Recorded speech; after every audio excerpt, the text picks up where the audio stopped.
Bismillahirrahmanirrahim. Assalamualaikum warahmatullahi wabarakatuh.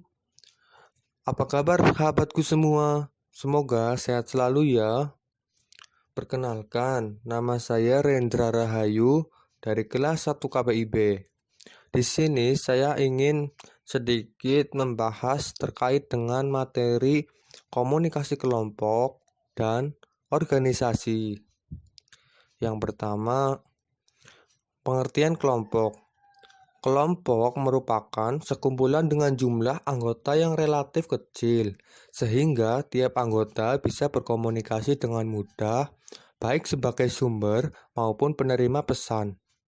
Atau dengan kata lain, merupakan sekumpulan orang yang saling bergantung, saling mempengaruhi satu dengan yang lain, saling berbagi maksud atau tujuan. Jadi, komunikasi kelompok merupakan proses komunikasi antara 3 orang atau lebih yang berlangsung secara tatap muka. Dalam kelompok tersebut, anggota saling berinteraksi satu dengan yang lain. Yang dimaksud interaksi tatap muka yaitu antara 2 orang atau lebih dengan tujuan yang telah diketahui seperti berbagai informasi, eksistensi diri, menjaga diri, pemecahan masalah, dan lain-lain.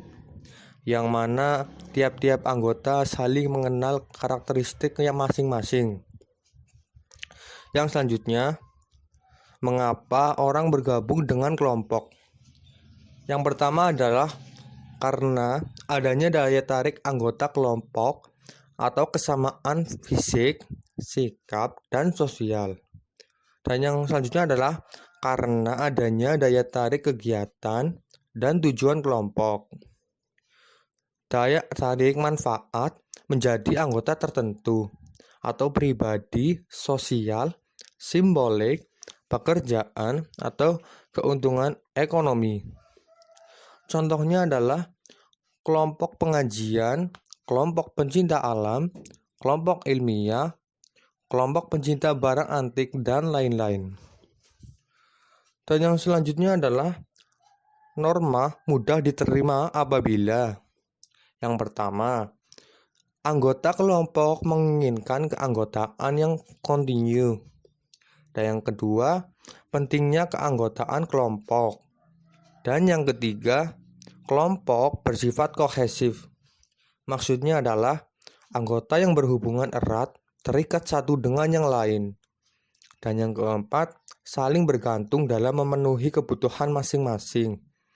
Dan yang kelima, pelanggaran norma dihukum dengan sesuatu yang negatif atau dikucilkan. Dan yang selanjutnya adalah jenis kelompok. Kelompok berorientasi tugas. Yang pertama, kelompok duplikasi kegiatan. Maksudnya adalah setiap anggota melakukan pekerjaan yang sama. Dan saya contohkan misalnya, semua anggota menanam pohon. Dan setiap anggota bekerja pada bagian yang berbeda. Demikian yang saya contohkan adalah orang tersebut ketika sedang melakukan sesuatu kegiatan, ada yang ditugaskan untuk menggali lubang, dan ada yang menanam pohon, menyiram air, dan membersihkan. Dan yang selanjutnya adalah kelompok berorientasi pribadi dan sosial. Maksudnya adalah kelompok yang bertujuan untuk menciptakan semangat positif antar sesama anggota kelompok. Contohnya kelompok diskusi, kelompok sosial, dan lain-lain. Dan yang selanjutnya adalah pengertian organisasi. Secara sederhana, komunikasi organisasi merupakan pengiriman dan penerimaan pesan di dalam organisasi. Komunikasi memungkinkan terjadinya koordinasi kegiatan yang dilakukan oleh sejumlah orang. Diibaratkan, darah dalam tubuh, aktivitas komunikasi mengantar perintah dari atasan ke bawahan maupun sebaliknya. Fungsi komunikasi dalam organisasi. Yang pertama, fungsi informatif. Fungsi informatif adalah orang-orang dalam tataran manajemen membutuhkan informasi membuat suatu kebijakan organisasi ataupun guna mengatasi konflik yang terjadi di dalam organisasi. Karyawan bawahan membutuhkan informasi tentang jaminan keamanan, jaminan sosial dan kesehatan, izin cuti, dan sebagainya. Dan fungsi yang kedua adalah fungsi regulatif. Fungsi regulatif ini berkaitan dengan peraturan-peraturan yang berlaku dalam suatu organisasi. Pesan-pesan regulatif pada dasarnya berorientasi pada kerja. Artinya, bawahan membutuhkan kepastian peraturan-peraturan tentang pekerjaan yang boleh dan tidak boleh untuk dilaksanakan. Dan fungsi yang ketiga adalah fungsi persuasif.